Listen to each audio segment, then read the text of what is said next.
हाँ भाई प्यारे बच्चों, ये 11वीं आर्ट्स का है, हिस्ट्री का मूल निवासियों का विस्थापन वाला चैप्टर है। 185 पेज पे जो कल चला। आप देखो, इसमें तीसरा क्वेश्चन है, संयुक्त राज्य अमेरिका में कृषि विकास व दास प्रथा की स्थिति पर प्रकाश डाले।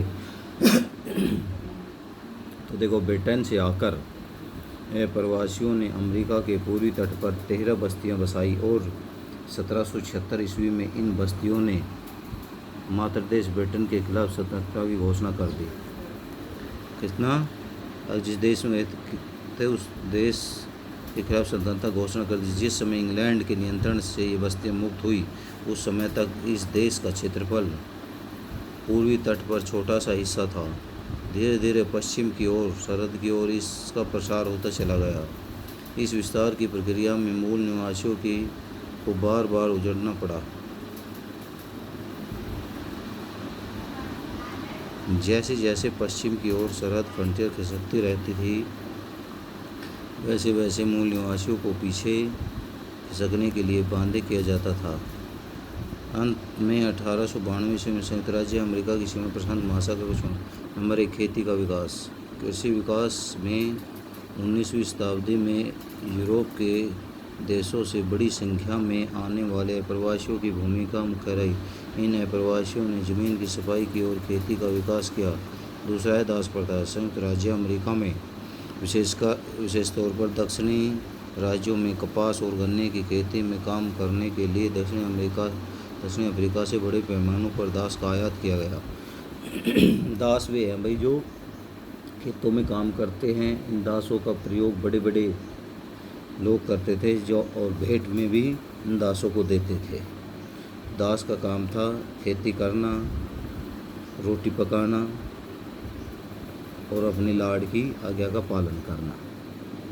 अब दास प्रथा भाई, दास प्रथा संयुक्त राज्य अमेरिका में विशेषतौर दक्षिण राज्यों में कपास और गन्ने की खेती में काम करने के लिए दक्षिणी अफ्रीका से बड़े पैमाने पर दास आयात मंगवाई। इतने दास कहाँ से मंगवाए? दक्षिणी अफ्रीका से मंगवाए गए। अब है अमेरिका के संवैधानिक सुधार और मूल निवासियों की स्थिति पर प्रकाश डाले। स्वतंत्रता के पश्चात संयुक्त राज्य अमेरिका में अपनाए गए संविधान में लोकतांत्रिक अधिकार, विशेष तौर पर वोट डालने का अधिकार और संपत्ति का अधिकार मात्र गोरे लोगों को ही प्रदान किए गए। अमेरिकी मूल निवासियों को इन अधिकारों से वंचित रखा गया।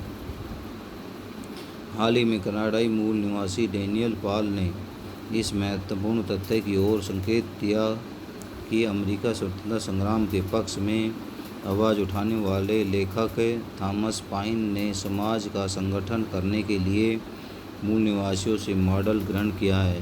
डैनियल पॉल ने लिखा कि अमेरिका मूल निवासियों ने यूरोपीय लोगों के लिए संयुक्त राज्य में लोकतांत्रिक आंदोलन के बीज बोए। बस भाई, यहाँ तो करेंगे इसको।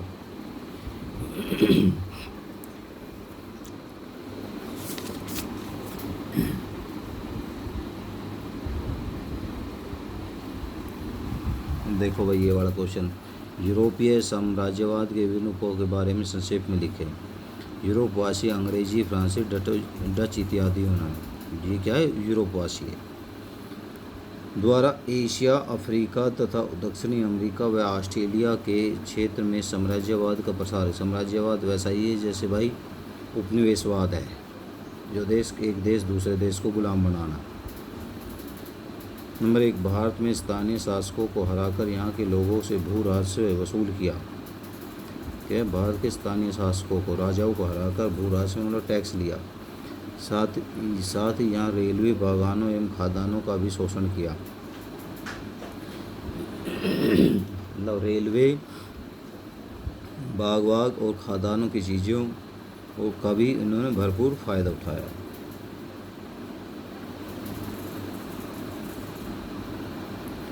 तीसरा, अफ्रीका के क्षेत्रों में हबशियों को पकड़कर गुलाम बना लिया गया। तटीय क्षेत्रों से व्यापार भी किया गया।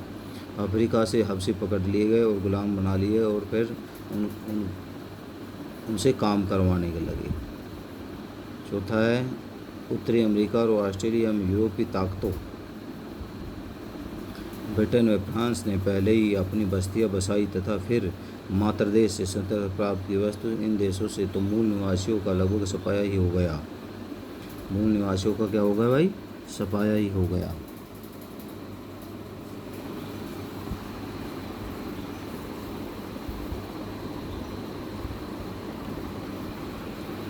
अब है यूरोपवासी मूल निवासियों के बारे में किस तरह की धारणा रखते थे। यूरोपवासी मूल निवासियों के बारे में देखो भाई, मूल निवासी के बारे में जानने के लिए यूरोपीय शासकों के मतों को जानना जरूरी है।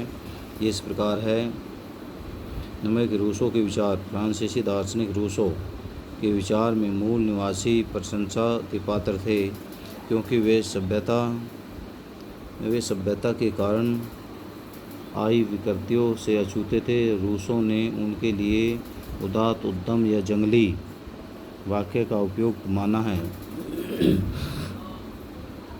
किसको माना? उपयुक्त माना है। दूसरा है वर्ड्सवर्थ के विचार।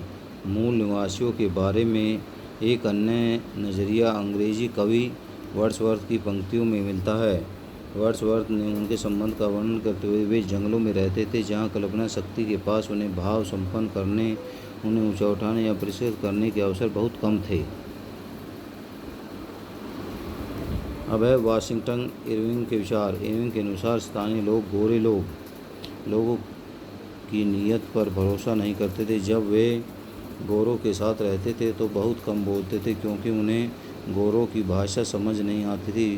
परंतु यूरोपीय लोग स्थानीय लोगों से दुर्व्यवहार करते थे, उनमें और जानवरों में कोई फर्क नहीं करते।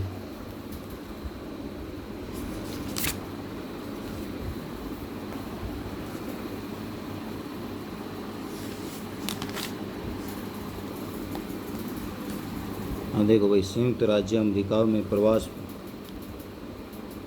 की गतिविधियाँ। संयुक्त राज्य अमेरिका और कनाडा के नाम से जाने वाले देश 18वीं सदी के अंत में अस्तित्व में आए। ब्रिटेन से आकर अप्रवासियों ने अमेरिका के पूर्वी तट पर 13 बस्तियाँ बसाई। 1776 ईस्वी में इन बस्तियों ने मातृदेश ब्रिटेन के खिलाफ स्वतंत्रता घोषणा कर। इस प्रकार संयुक्त राज्य स्वतंत्र देश बन गया। जिस समय इंग्लैंड के नियंत्रण से बस्तियाँ मुक्त हुई, उस समय तक इस क्षेत्र का क्षेत्रफल पूर्वी तट पर छोटा सा हिस्सा था। धीरे धीरे पश्चिम की ओर, सरहद की ओर इसका प्रसार